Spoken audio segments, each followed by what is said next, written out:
Technology and communications services, best performing sectors this week. But of course, if you've been following the market at all lately, you know they are still firmly lower on the month and the year. Despite the recent rebound, every name in the Mag 7 remains 18% or more off recent highs. Wedbush Stan Ives here to help us break it all down. Part of the tech sector he's calling a safety blanket this morning. All right, where is the safety right now then in that blanket? The only safety area that it's in software. I mean, I think for the first time since this started, we did survey work, almost 100 data points that we have across, CIOs, IT managers, projects, and it's really these hyperscale deals and a lot of the AI projects. Only about 5% of them, maybe 10% of them are getting pushed. So that's much better than we expected, which I think specifically bodes well. Microsoft, Alphabet, I think Amazon in terms of their AWS numbers, names like Palantir on the software side.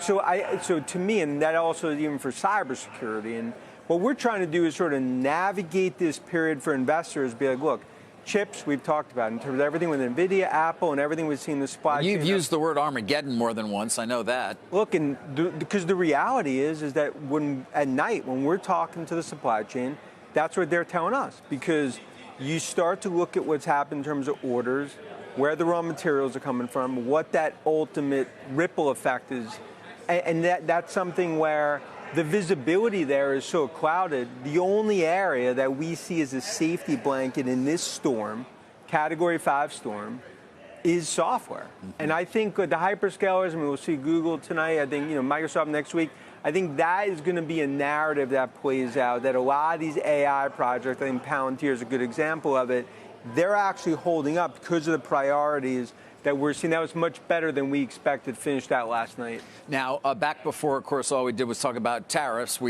All we did was talk about data centers. Yep. And the AI boom, so to speak. Of course, you were one of the biggest, certainly, cheerleaders. The revolution, so to speak, mm-hmm. Dan.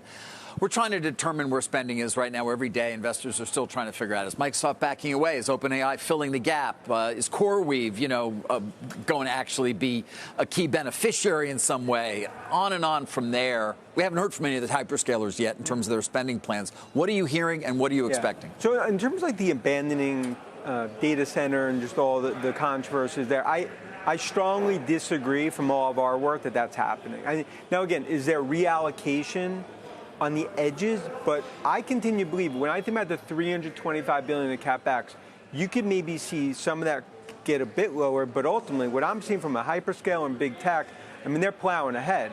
Because the reality is that they recognize that it is still an arms race. So you talk about AI revolution is still here.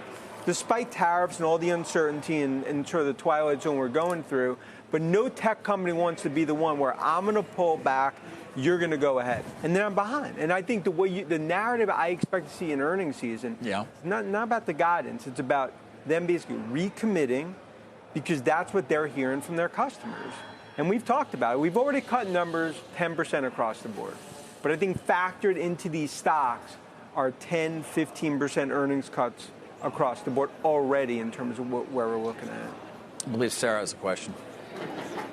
Wait, Dan, just on enterprise spending, right, which is the other piece of this. From my conversation with IBM, it does feel like this time is different. Always when you see a slowdown in growth or recession, companies cut their tech spending. Is it different this time because of AI, and because what that allows companies to do is save on cost, and that just totally changes the dynamic about what investors should be expecting on enterprise spending? Yeah, I think Arvind nailed it in terms of IBM, because we're seeing similar things where the difference here, too, is that a lot of the CIOs we're talking to, they're already, if you're $6 million into a $12 million project, you're not stopping right now because of tariffs.